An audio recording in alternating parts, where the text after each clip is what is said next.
So then we're moving on. We have the sun going over into the 8th house, and now we're at 2 to 4 p.m. One of the interesting things about that time is, again, if we're going to use a biblical reference, we talk about Jesus, the crucifixion, they always go on 3 p.m. died on the cross. 3 p.m., I think when you look into the Mexican culture as well, it's considered the hour of death. There's many references to that 3 p.m. hour associated with the end. So keep that in mind, the 8th house, 2 to 4 p.m., and that gives you a signal. So if you want to Google a little mythology about 3 p.m., and you're going to find this association that it has with transformations. So we have when the sun is in the 8th, we find this is, I put a transformer on the page for those of you who don't have children or grandchildren to recognize transformers. They can change. You move a few things around and all of a sudden it's something different. That's what the sun in the 8th house does. The sun in the 8th house is attracted to the process of dying. But I don't mean that they're going to commit suicide. I'm not trying to say something strong like that. I'm just saying they are very good, though, at dealing with those that are in transition. They're people that can talk about very sensitive topics. If you need to tell them that you did something horrible, if you need to kind of have a father confessor, many times you'll find someone with the sun in the 8th house, and you'll find yourself telling them your sins, so to speak. The 8th house is considered a power house, meaning that oftentimes we see big managers or big CEOs with a sun in the 8th house because they know how to wield power. They know how to deal with sensitive issues. They know how to be discreet and hold secrets and, if necessary, lie, so to speak, about what happened in order to protect a department, to protect a project. You know, you get those interviews, we see them on the news at night. What is your intention? Are you going to run next year for president? No, I haven't thought about that yet. Well, you know, we know many times they're lying. Certainly that's all they're thinking about at this point. The sun in the 8th house gives that ability. It represents deep. I want you to think the deep well. And the 8th house has a lot of depth to it. They're oftentimes very good at masking. Their face does not really belie or tell what they're thinking or what's going on. So we have this whole concept of letting go. If you know someone who has their sun in the 8th house, they generally go through some major cathartic experiences in their life. I'll give you an example here in just a minute. They're also very canny about other people's money. So oftentimes we find insurance salesmen. We find people who are going to be insurance salesmen, medical, life insurance, a big one, of course. We also find people working with trust funds, where they're being given the honor or duty to handle the monies of the teachers' union. And I'm the one that's deciding where this money is going to be placed. So it puts them in a confidential situation. Now sometimes we can have, and let's make up something really basic. Let's talk about someone who is an interior designer with their sun in the 8th house. Well, whose houses do you think she's going into? People with power, people with huge bucks, that she's going into their house, maybe doing a custom this, a custom that, but she zips her lip, or he zips his lip, never speaks about what he saw in that house. And we know sometimes the wealthier clientele looks for that type of person that they know can zip their lip, who cannot say, who doesn't have a need to, hey, guess whose house I was in this week, right? Guess what I saw? Guess who came in while I was there, type of thing. So that's the energy of the 8th house, that ability to hold things. It's considered still water very placid on the top, and a lot of turmoil going on underneath it.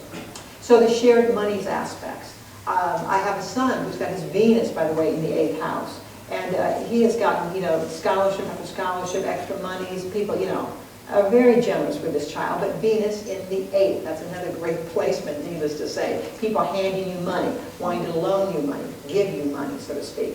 But the sun there gives some duty, suggests that you're going to be aligned with other people's money, and of course gives you management skills. Many times we see managers with this placement. So if you're born with the sun in the 8th house, your job is to investigate. Your job is to ask questions that make other people squirm. You could be the investigative reporter who asks, all those difficult questions that sometimes don't get answered, by the way. But they know confidential stuff, but do they go on air and then say everything they know? No, they say what they can safely say, and they hold something back, most likely. And they attract crises. So when someone comes to me, they have their sun in the 8th house, I'm going to say, you're a magnet for crises. And I sometimes paint them as an ambulance driver, as a symbolic ambulance driver. You drive through life and you just keep coming right, you come right up to people going through crises, transitions. And I'm not talking about life and death. Sometimes they're just emotionally at a meltdown. They're going through a divorce. They've got an upheaval in their personal life going on.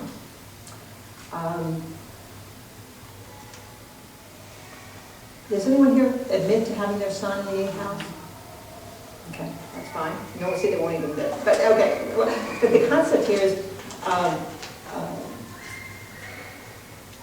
no, I'll hold that thought for a while. Okay, you have a great ability to rebirth yourself, a great ability to go through big changes and talk about and probably have very confidential things going on in your sexual life.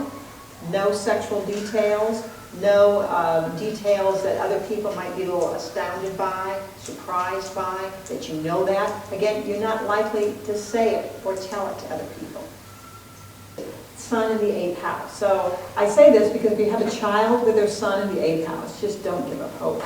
Do not give up hope, because they are generally attracted to power. They're generally attracted to the dark side of life, oftentimes getting involved in things that, you know, most of us, you know, I can guarantee you as a parent, you're not going to be talking about what your kid's doing. You know, I mean, you're going to leave out a lot of details about who they're hanging out with or what they're doing. So I don't want to make it all bad, because we have some good people with sun in the 8th house. They can help people transform. They can be a therapist. They can be the surgeon, the person that's going to cut the tumor out of you, right? So the idea is the 8th house is very, it's really before and after. That was, if I could sum it up simply, someone with a sun in the 8th house loves to experience the before and the after. They're very good at taking people through crises.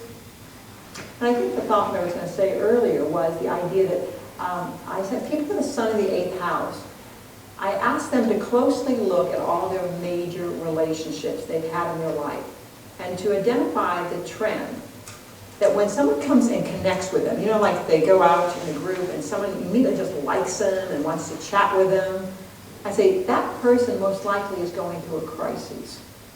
And even though it's not spoken of, maybe in that first encounter, that first meeting, but if you have the sun in the 8th house, you have a tendency to draw those going through a before and after situation. So they're just on the verge of leaving a spouse.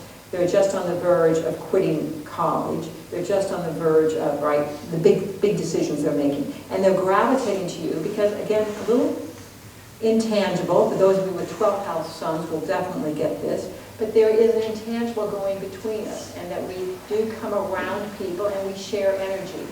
When we're sitting next to each other, you know, this is a communal experience, even though we don't think of it. Everyone's got their own little chair, you know, we're all not sitting on top of one another, but this is a communal experience, and there's a sharing going on. And we are drawing certain people to us at given times, and even though I may not talk of my crises to the person next to me, you actually benefit. I subscribe that you actually benefit just by being physically close to them. So a sun in the 8th house will draw those going through crises. And if it's your business to take people through crises, you'll always have a line outside your door.